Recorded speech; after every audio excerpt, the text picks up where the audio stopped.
Hello and welcome दोस्तों to 5 minute engineering. आज का वीडियो वाकई बड़ा कमाल का होने वाला है। अगर आपने पिछले 2 वीडियोस देख लिए हैं तो ये वीडियो समझने में बिल्कुल भी तकलीफ नहीं उठानी पड़ेगी आपके दिमाग को, और काफी आसान तरीके से मैं ये सब कुछ आप तक डिलीवर कर पाऊंगा सिर्फ अगले 5 मिनट में। ठीक है, तो सॉफ्ट कंप्यूटिंग में अगर आपको समझना है कि भैया सॉफ्ट कंप्यूटिंग क्या है तो 2 चीजें समझनी बहुत जरूरी है। पहली चीज है सॉफ्ट कंप्यूटिंग के फीचर्स एंड कैरेक्टरिस्टिक्स, जो कि मैंने इस साइड में लिखे हुए हैं, जो कि इस वीडियो में मैं आपको एक्सप्लेन करूंगा, बराबर। और दूसरी चीज है सॉफ्ट कंप्यूटिंग के core fundamentals, core fundamental tools, या फिर एक तरीके से कहूं fundamental paradigms of your soft computing. तो ये है वो 3 फंडामेंटल पैराडाइम्स या फिर टूल्स ऑफ सॉफ्ट कंप्यूटिंग जिनके बारे में आपको सच में इंफॉर्मेशन नॉलेज होनी चाहिए, तब जाके आपको सॉफ्ट कंप्यूटिंग क्या होता है वो समझ में आएगा। ठीक है, तो अभी इस वीडियो में पहले तो मैं इस फीचर्स को क्लियर अप कर देता हूं और इनको लिस्ट डाउन कर देता हूं। ठीक है, तो पहले सॉफ्ट कंप्यूटिंग का जो सबसे इंपॉर्टेंट की टीआरपी जो फीचर है, कैरेक्टरिस्टिक है, वो है इम्प्रिसिजन।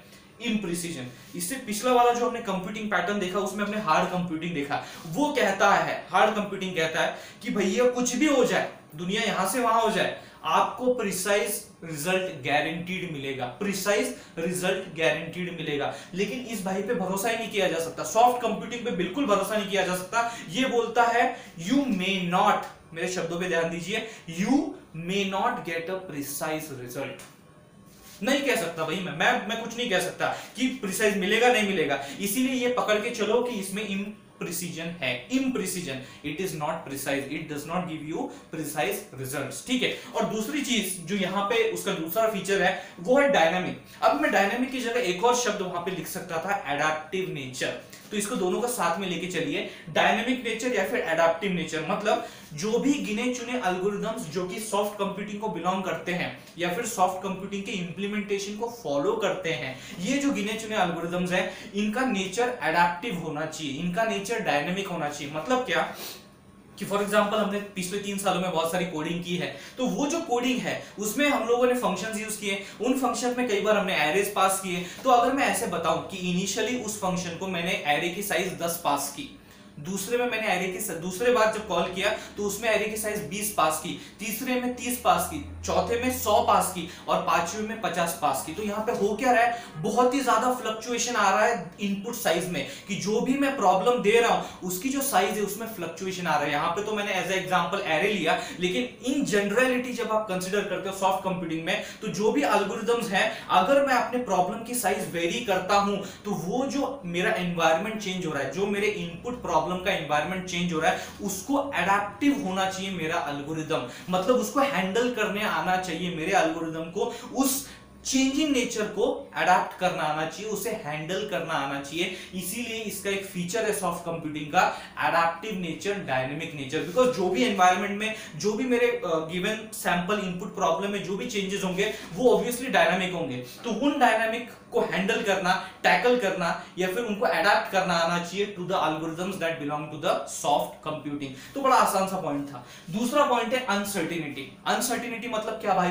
अनसर्टिनिटी मतलब सिंपल सी बात है, मैंने सॉफ्ट कंप्यूटिंग एल्गोरिदम्स को या फिर सॉफ्ट कंप्यूटिंग इंप्लीमेंटेशन को, कंप्यूटिंग को, इस कंप्यूटिंग यूनिट को क्या किया, एक प्रॉब्लम इनपुट दिया, बराबर। अब जब मैंने इसे प्रॉब्लम इनपुट दिया तो अभी इस प्रॉब्लम का जो सॉल्यूशन होगा उस सॉल्यूशन में काफी अनसर्टिनिटी है, काफी अनसर्टिनिटी। मतलब क्या हुआ कि जब मैंने पहली बार इस यूनिट को, इस कंप्यूटिंग यूनिट को, सॉफ्ट कंप्यूटिंग यूनिट को जब मैंने इनपुट प्रॉब्लम दिया तो उसने फर्स्ट टाइम मुझे कुछ एक आंसर दिया, एक आउटपुट दिया।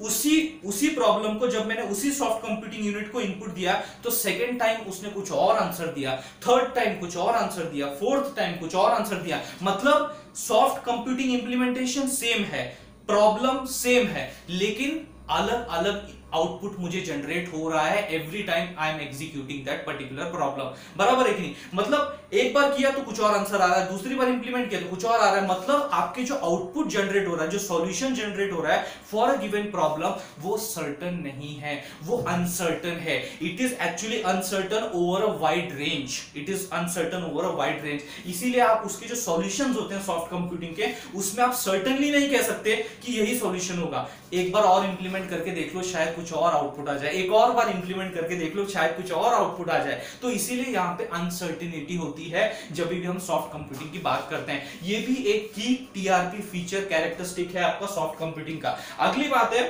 लो सॉल्यूशन कॉस्ट। हाँ, पहले वाला जो था आपका हार्ड कंप्यूटिंग, वहां पे हाई सॉल्यूशन कॉस्ट था। ऑब्वियस सी बात है यार, हाई कंप्यूटिंग आपको बताता है, आपको बोलता है कि भैया आपको प्रिसीजन मिलेगा रिजल्ट्स में, बराबर है कि नहीं, आपको अनसर्टिनिटी नहीं मिलेगी। अब जब कोई बंदा कोई कंप्यूटिंग पैटर्न अगर ये बताने को तैयार है कि आपको सब कुछ बढ़िया मिलेगा, प्रिसाइज मिलेगा, एक्यूरेट मिलेगा, अनएम्बिगुअस मिलेगा, सर्टेन मिलेगा, तो ऑब्वियसली पैसे भी ज्यादा लेगा। मतलब पैसे इन अ सेंस थोड़ा कॉस्टली होगा, बराबर, कहने का मतलब थोड़ा कॉस्टली होगा वो प्रोसीजर, वो कंप्यूटिंग पैराडाइम थोड़ा सा कॉस्टली होगा। लेकिन यहाँ पे वो लो कॉस्ट है, मतलब लो सॉल्यूशन कॉस्ट। जो भी आप सॉल्यूशन जनरेट कर रहे हो, उस सॉल्यूशन को जनरेट करने के लिए जो कंप्यूटिंग पैराडाइम आप यूज कर रहे हो वो लो कॉस्ट लेने वाला है। क्यों लो कॉस्ट लेने वाला है? क्योंकि भैया ढंग की सर्विस ही नहीं दे रहा, वो प्रिसीजन भी गारंटी से नहीं कह रहा, अनसर्टिनिटी भी है उसमें। तो जब इतनी सारी चीजें हैं तो वो थोड़ा सा लो कॉस्ट सॉल्यूशन हो जाता है। मतलब अगर आप किसी एक पर्टिकुलर प्रॉब्लम को